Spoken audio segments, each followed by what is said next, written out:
Next topic is number 4. अभी तक हमने किया है molarity, molality, mole fraction. Number 4 is percentage concentration. Percentage concentration.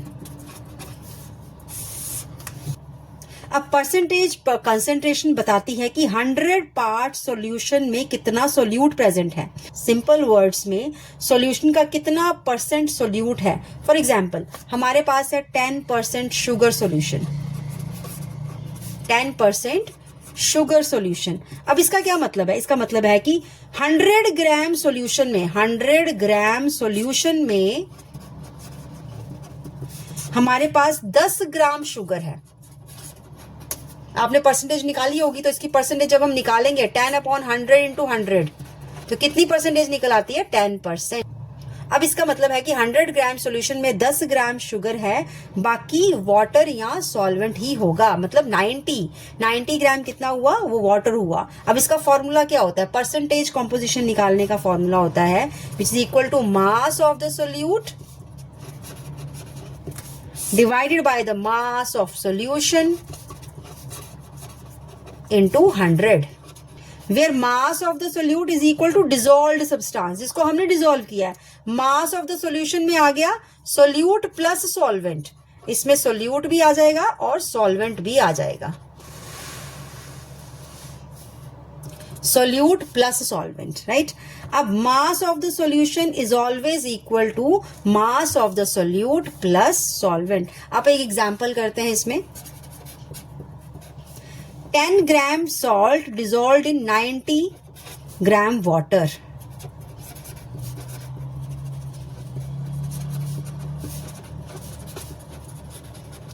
अब find the percentage composition. अब स्टेप वन में हम क्या करेंगे? पहले मास ऑफ द सॉल्यूशन निकाल लेंगे. मास ऑफ द सॉल्यूशन कितना होगा? Mass of the solution 10 gram salt, 90 gram water. 10 plus 90 that is equal to 100 grams. अब फॉर्मूला यूज करेंगे. फॉर्मूला क्या था हमारा? Percentage is equal to mass of the solute. Mass of the solute कितना है? Solute क्या है इसमें? सॉल्ट सोल्यूट है. इसका मास कितना है? 10 upon mass of the solution अभी हमने निकाला 100. 10/100 into 100 that is equal to 10%. That means हमारे पास percentage concentration that is equal to 10%. Means every 100 gram solution contains 10 gram of salt. अब नंबर 2 हम एक और एग्जाम्पल करते हैं इसमें. Example 2, that is 5 gram glucose dissolved in 45 gram water. Find the percentage concentration. Find the percentage concentration. बहुत simple है. अब इसमें क्या निकालेंगे? पहले हम mass of the solution. Mass of the solution कैसे निकलेगा?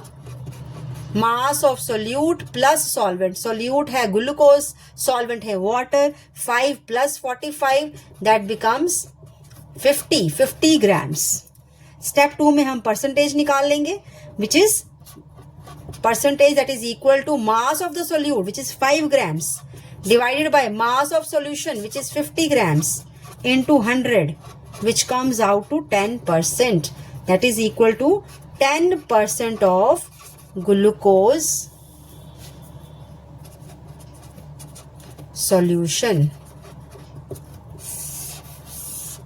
This is all about percentage concentration. अब यहां तक हमने कर लिया है molarity, molality, mole fraction, percentage concentration. Next is what is dilution. अब dilution is also very important. अब डाइल्यूशन यहाँ नाम से ही पता चल रहा है, जब भी हम ज्यादा सॉल्वेंट डाल देंगे सॉल्यूशन डाइल्यूट हो जाएगा। फॉर एग्जाम्पल हमारे पास हाफ ग्लास वाटर है, उसमें हमने 1 चम्मच शुगर डिसॉल्व की, मैंने हाफ ग्लास पानी और डाल दिया, ग्लास हो गया फुल, शुगर उसमें कितनी है 1 spoon, that means solution has become dilute, मैंने और पानी डाल दिया, this is called the dilution. अब इसके लिए एक फॉर्मूला होता है dilution formula, which is M1V1 that is equal to M2V2. This is very important. M1 is the initial molarity. V1 is the initial volume. Initial volume. यहां पे M2 क्या है? फाइनल मोलारिटी, और V2 क्या है? Final volume.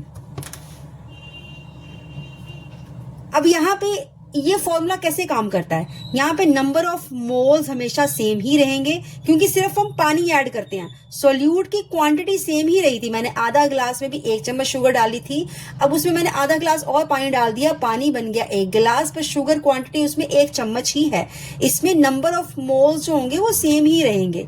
इसीलिए before dilution क्या था? सोल्यूशन हमारा कंसंट्रेटेड होता है, पर जैसे ही हम पानी डालते हैं तो सोल्यूशन हमारा डाइल्यूट हो जाता है, this is the dilution. For example हम एग्जाम्पल लेते हैं इसमें, there is a solution 1 molar HCl solution and volume is equal to 100 ml.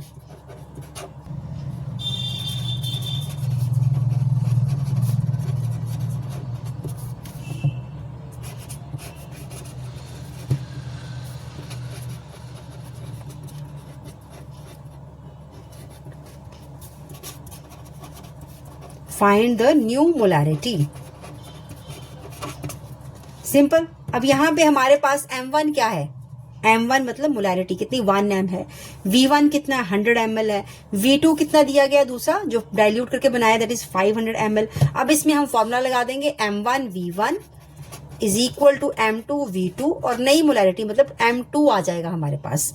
हम वैल्यूज पुट करते हैं 1 into 100 1 into 100 1 into 100 okay, and M2 हमने निकालना है, V2 हमारा क्या था 500 ml which becomes M2 यहां से हमारा निकल जाएगा, what is that 100/500 which comes out to 0.2 molar। तो ये हमारा M2 निकल आया on dilution, this is called the dilution formula. Initially acid ज्यादा कंसंट्रेटेड था, पानी ऐड करने के बाद सेम एसिड और वॉल्यूम ज्यादा हो गया, इसलिए कंसंट्रेशन डिक्रीज हो गई और सॉल्यूशन हमारा डाइल्यूट हो गया, this is called the dilution. और इसमें हम फॉर्मूला लगाते हैं dilution formula M1V1 is equal to M2V2। Now last topic is limiting reagent. अब लिमिटिंग रिएजेंट क्या होता है? What is limiting reagent?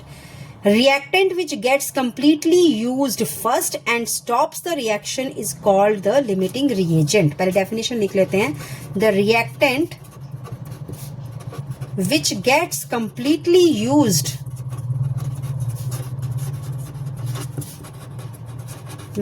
completely used first and stops the reaction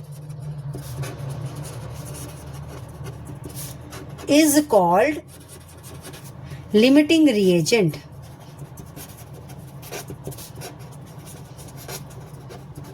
हम क्यों पढ़ते हैं लिमिटिंग रिएजेंट को? बिकॉज रिएक्शन तब तक ही चलती है जब तक रिएक्टेंट्स अवेलेबल होंगे, रिएक्टेंट्स होंगे तो रिएक्शन चलेगी, क्योंकि दो रिएक्टेंट्स आपस में मिलकर क्या बनाते हैं? प्रोडक्ट्स। अगर रिएक्टेंट्स ही नहीं होंगे तो रिएक्शन स्टॉप हो जाएगी। अब जो रिएक्टेंट पहले खत्म हो जाएगा वो रिएक्शन को स्टॉप भी कर देगा और प्रोडक्ट की क्वांटिटी को भी वही डिसाइड करेगा। अब हम एक एग्जांपल लेते हैं, जैसे अब 2 molecules hydrogen react with 1 molecule of oxygen, आपको पता ही है ना, जैसे कि हम क्या करते हैं hydrogen plus oxygen plus hydrogen that gives water.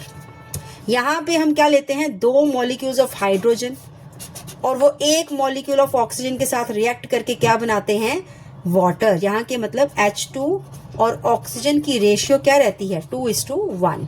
Hydrogen के 2 मॉलिक्यूल होते हैं, ऑक्सीजन का 1 होता है, 2:1 रेशियो। फॉर एग्जाम्पल अब हमारे पास, अब मान लेते हैं यहाँ पे हमारे पास 2 मोल्स ऑफ हाइड्रोजन है और हमारे पास 2 मोल्स ऑफ ऑक्सीजन है, तो which is the limiting reagent? अब आप बताएंगे यहाँ पे लिमिटिंग रिएजेंट कौन सा होगा। अब रिक्वायर्ड रेशियो हमारी क्या थी? हाइड्रोजन और ऑक्सीजन में पानी बनाने के लिए हमारी रिक्वायर्ड रेशियो है 2:1। अब मतलब कि 2 मोल हाइड्रोजन को चाहिए सिर्फ 1 mole of oxygen. 2 mole of hydrogen कितनी चाहिए?